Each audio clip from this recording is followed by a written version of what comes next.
Bismillahirrahmanirrahim. Assalamualaikum warahmatullahi wabarakatuh. Selamat siang teman-teman semua. Oke, ya, izinkan saya untuk menyampaikan materi terkait pencegahan hoax dan juga tips kesehatan saat Lebaran. Ya, ini outline-nya. Jadi yang saya akan bahas ada dua materi, yaitu terkait pencegahan hoax dan juga tips sehat saat Lebaran. Yang pertama terkait hoax sendiri, yang sudah kita ketahui ya bahwa hoax ini adalah berita bohong ya dari menurut Kamus Besar Bahasa Indonesia seperti itu. Dan kemudian dalam bahasa Al-Qur'an pun Maulana 2017 menjelaskan bahwa hoax ini berasal dari al-if, berarti keterbalikan. Dalam konteks ini sebuah kebohongan besar. Nah, kebohongan ini adalah pemutarbalikan fakta, maka disebut keterbalikan yang tadi sudah dijelaskan di awal.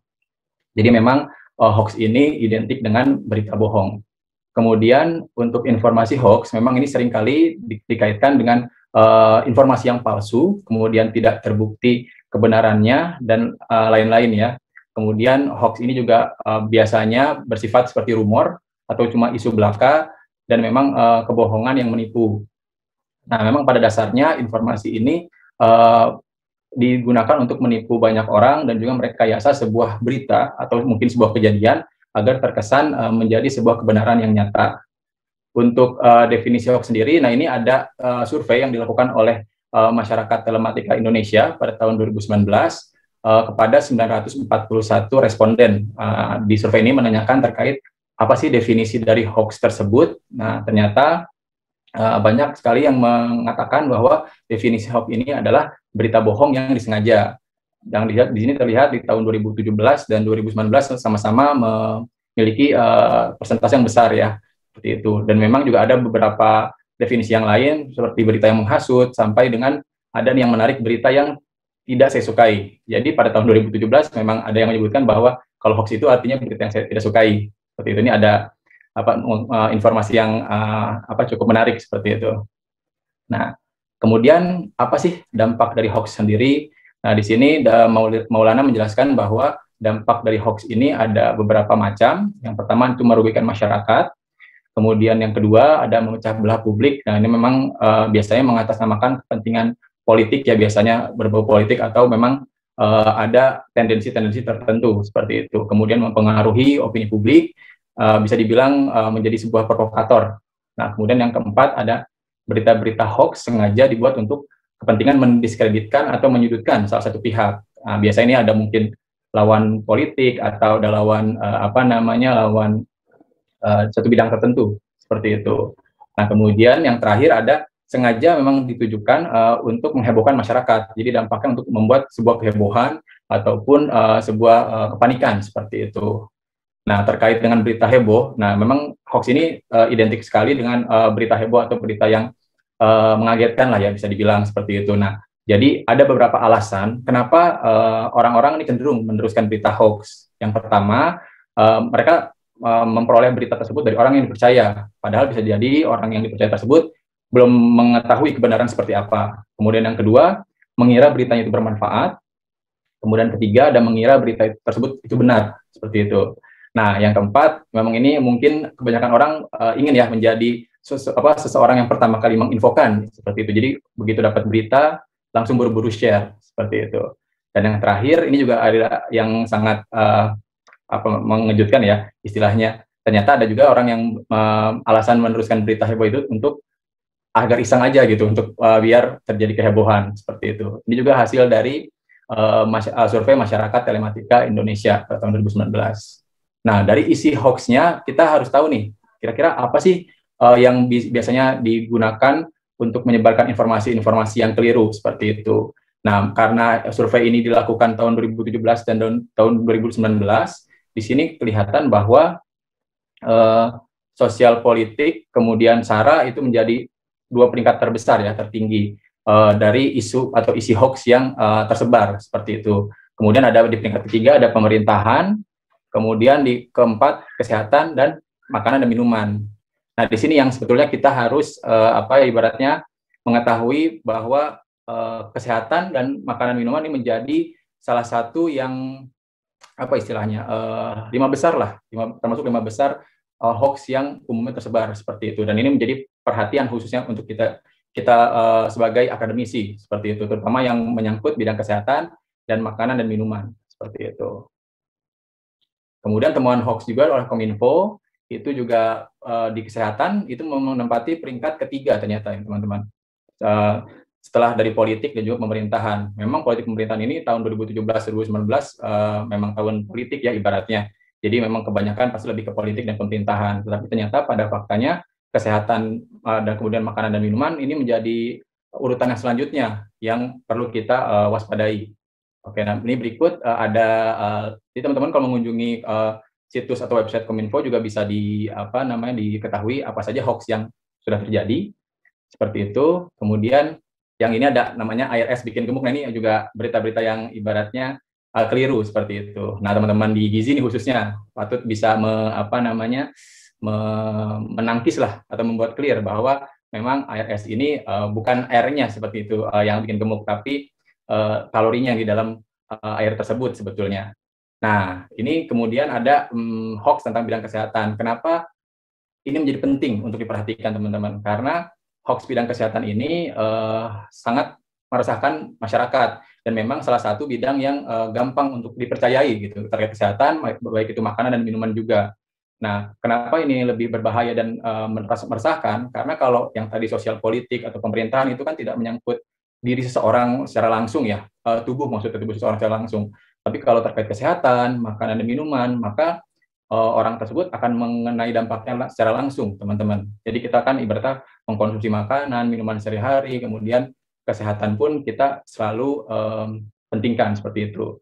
Nah, ini juga jadi faktor penting untuk teman-teman bisa melawan adanya hoax-hoax terkait kesehatan, makanan, dan minuman. Seperti itu. Salah satunya bisa dengan cara literasi informasi melalui kelompok-kelompok online atau media sosial, seperti itu. Nah, untuk media sendiri, ternyata dari survei Mastel ini ya 2019 memang menyebutkan bahwa untuk sebetulnya bentuknya sendiri tahun 2017 dan 2019 itu tetap menempati peringkat pertama itu di bagian tulisan. Jadi dalam bentuk tulisan nih, hoax tertinggi penyebarannya, teman-teman. Jadi dalam bentuk tulisan ini yang lebih mudah untuk menyebarkannya dan mungkin men-tracknya juga agak susah seperti itu. Nah, dan untuk medianya sendiri, Mas Tali juga menyebutkan bahwa 87%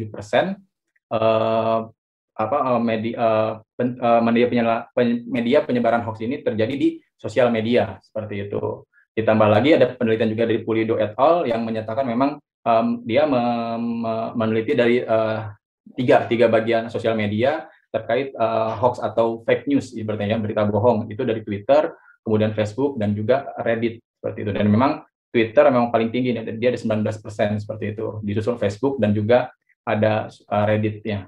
Nah, bagaimana sih cara untuk menghambat hoax ya teman-teman? Jadi di sini memang kelihatan di tahun 2017 dan 2019 tetap yang menempati pertama itu memang caranya dengan cara edukasi dan sosialisasi. Dia masih menjadi cara yang paling besar. Di sini menempati sekitar 57% di tahun 2017 dan 33% di tahun 2019. Nah, memang ini terlihat seperti ada penurunan, tetapi kalau teman-teman lihat di bawahnya, cara yang lain seperti tindakan hukum, mengkoreksi melalui sosial media, blokir situs atau aplikasi, dan pelaporan-pelaporan secara mandiri, itu semakin lama semakin meningkat. Nah, di sini merupakan sinyal positif sebetulnya. Jadi, kesadaran akan melaporkan penyebaran hoax dari individu-individu ataupun pihak-pihak yang lain, itu juga sudah mulai terbangun kesadarannya. Nah, untuk menghindari hoax juga, ini ada tips yang saya ambil dari website Kominfo. Yang pertama, kita harus hati-hati dengan isu provokatif ya, terutama isu-isu yang judulnya nih, dari judul dia memang sudah dalam tanda kutip menghasut, seperti itu. Kemudian yang kedua, kita harus cermati alamat situs atau sumber informasinya, teman-teman. Jadi, situsnya kredibel kah, kemudian sumber informasi dari siapa nih yang berbicara, atau siapa yang membuat seperti itu, seorang ahli kah atau bukan. Kemudian periksa faktanya, kemudian ada cek keaslian foto ini mungkin terkait gambar ataupun tampilan-tampilan yang ada di berita seperti itu. Kan bisa banyak sekali berita yang ibaratnya tampilan foto ataupun gambar zaman dahulu baru diposting saat ini, padahal itu beritanya sudah lama seperti itu dan sudah terjadi. Kemudian ada juga ikut hoax tentang diet. Nah, teman-teman bisa diskusi itu dan bisa memberikan klarifikasi seperti itu. Kemudian rutinlah membaca berita dari media yang terpercaya sehingga bisa meningkatkan hasanah ilmu kita dan juga pengetahuan kita yang terupdate seperti itu. Nah, kemudian kalau memang suatu berita kedengarannya tidak mungkin, harap dibaca terlebih teliti seperti itu. Dan yang terakhir, yang paling penting biasanya jangan share artikel ataupun foto atau pesan apapun ya materinya yang sebelum kita membaca sepenuhnya dan memeriksa dan akan yakin kebenarannya seperti itu. Nah, di sini juga dari survei Mastel ini dilihat bahwa para responden itu menjawab tanggung jawab dari penanggulangan penyebaran hoax ini berasal dari diri sendiri yang paling banyak ya.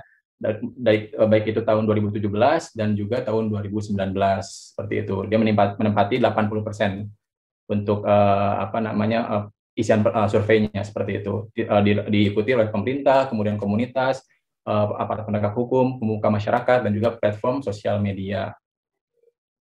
Nah, di sini mungkin agak khusus nih untuk peran khususnya buat teman-teman ahli gizi. Jadi sebagai seorang ahli gizi, lulusan gizi ataupun adik-adik yang sedang menjalani pendidikan gizi, nah sebagai individu yang memiliki informasi dan ilmuwan terkait gizi, kita harus bisa men-share atau membagikan ya ilmu yang kita punya sehingga masyarakat awam itu bisa terlindung dari hoax-hoax yang tidak tepat.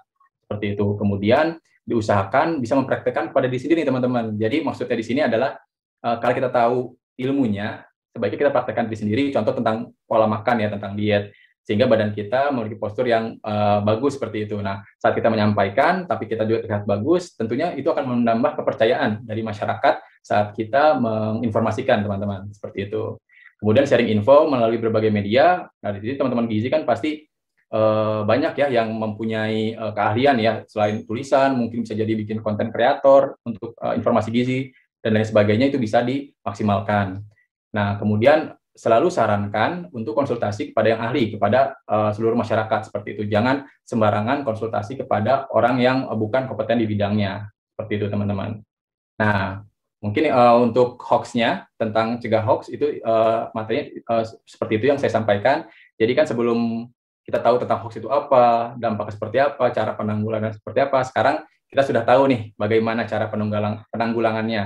Nah, kemudian nanti sesudahnya kita menjadi pribadi yang lebih cerdas dan bisa memberikan penjernihan lah atau klarifikasi kepada masyarakat umum terkait isu-isu yang beredar yang mungkin salah seperti itu, terutama terkait kesehatan dan juga makanan dan minuman. Nah, jadi sekarang untuk materi selanjutnya terkait dengan tips sehat saat Lebaran ini juga sama. Kita kan sebelum bulan suci Ramadan mungkin kita ini pribadi yang masih banyak kesalahan dalam artian mungkin kekurangan seperti itu ya. Kemudian kita menjalani puasa, kita pola makan lebih teratur, kemudian kita lebih sehat, mungkin berat badan sudah ideal sekarang seperti itu. Dan kemudian sesudahnya kita sudah bisa mendisiplinkan diri nih untuk makan lebih baik lagi dan juga menjadi pribadi yang lebih sehat dan lebih baik lagi seperti itu. Jadi transformasi diri lebih cerdas. Tadi terkait hoaxnya dan juga tidak lebaran saat Lebaran. Itu biasanya orang-orang yang mengalami lebaran saat Lebaran seperti itu. Nah, pasca Ramadan dan menyambut Idul Fitri, kita kan selama 1 bulan ini sudah menjalani puasa ya, puasa selama 1 bulan.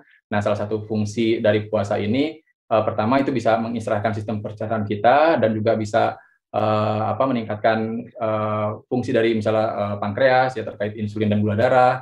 Kemudian juga ini bisa dijadikan latihan dalam mendisiplinkan diri kita, terutama untuk menjaga pola makan sebetulnya teman-teman. Selain ibadah, manfaat yang lain saat puasa ini sangat banyak tentunya teman-teman. Nah, kemudian segala macam yang kebaikan nih yang dari bulan puasa kita sudah lakukan, alangkah baiknya kita bawa ke 11 bulan berikutnya sampai kita insya Allah bisa menemui Ramadan berikutnya insya Allah seperti itu. Jadi konsisten nih khususnya untuk kesehatan juga. Nah, dari Lebaran ini kan memang hari raya keagamaan ini mayoritas umat muslim ya yang merayakan seperti itu, dan memang ini jatuh pada tanggal 1 Syawal.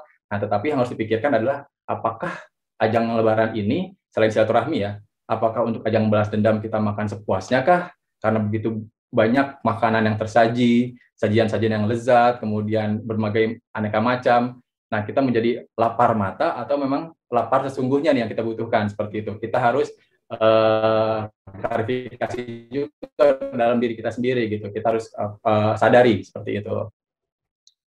Nah, jadi untuk esensi Lebaran sendiri kan kita merayakan Idul Fitri, insya Allah menyambut hari kemenangan, kita menjadi umat muslim yang lebih baik lagi, khususnya juga selain dari ibadah, dari pola hidup juga nih, pola makan juga. Kita apa namanya sudah bisa teratur pola makannya karena kita sudah dipaksa untuk makan hanya di sahur dan di buka puasa seperti itu. Dan nanti saat Lebaran kita kembali rutinitas seperti biasa. Nah, tapi diharapkan jangan sampai pola makannya itu kembali lagi nih seperti awal banget sebelum puasa, mungkin yang makannya sembarangan seperti itu. Nah, sekarang setelah Ramadan, betul tadi yang disebutkan oleh Ibu Dekan dalam sambutannya, memang saat Lebaran itu ada potensi untuk menjadi lebaran seperti itu. Nah, di sini juga ada penelitian terkait efek ya setelah Ramadan, 1 bulan setelah Ramadan dilakukan oleh Natfak et al. Tahun 2017. Di sini yang saya fokuskan adalah memang di bagian persentase body fat atau persentase lemak tubuhnya dan juga profil lipid darahnya seperti trigliserida. Nah, di sini terlihat sekali bahwa mengalami kenaikan seperti itu. Nah, bahkan kenaikan ini bukan kembali saat sebelum puasa. Dia lebih tinggi lagi daripada sebelum puasa ini, hasil dari persentase body fat-nya dan juga dari trigliseridanya. Nah, ini dikarenakan memang kembalinya nih pola makan seperti sebelum puasa. Seperti itu. Kemudian dari situ mulai itu peningkatan asupan yang berlebihan, akhirnya dampaknya berat badan naik lagi, bahkan IMT juga ikut naik. Padahal saat Ramadan hasil itu sangat bagus sekali, teman-teman. IMT-nya turun, kemudian berat badan turun, dan profil darahnya pun mengalami perbaikan, istilahnya seperti itu. Nah, ini sayang sekali jika tidak dilanjutkan pasca Lebaran sebetulnya, atau pasca Ramadan.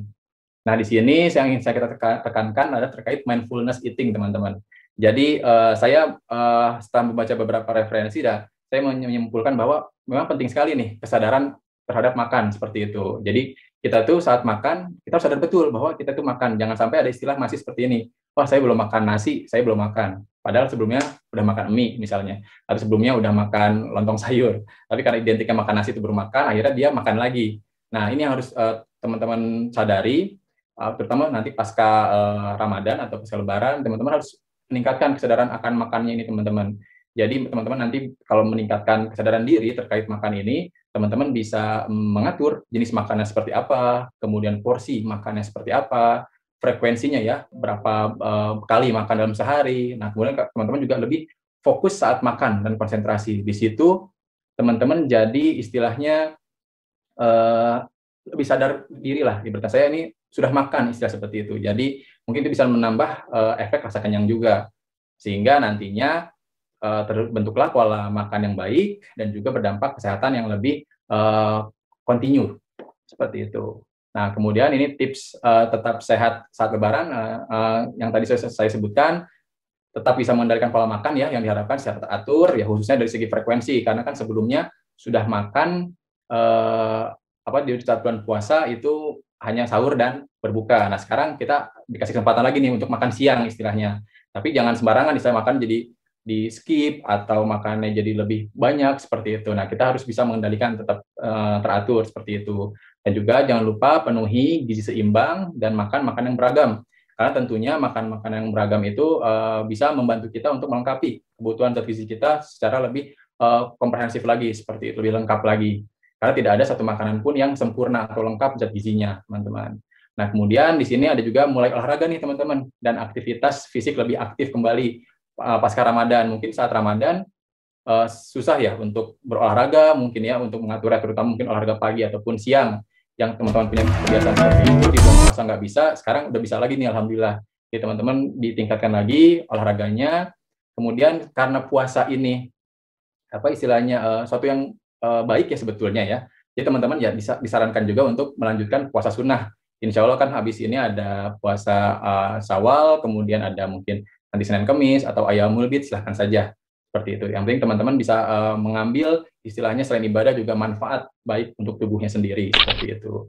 Yang nanti dengan secara langsung nanti bisa memperbaiki mungkin teman-teman yang ada permasalahan berat badan, kemudian ingin mempertahankan IMT normal, yang nantinya akan meningkatkan sistem imun kita dan juga kekebalan tubuh kita, apalagi di era pandemi seperti itu. Saya dan juga teman-teman Gizi Links juga selalu membagikan informasi-informasi terkait hal-hal seperti ini gitu ya di Instagram seperti itu. Mungkin itu saja yang bisa saya sampaikan. Kurang lebihnya mohon maaf. Assalamualaikum warahmatullahi wabarakatuh.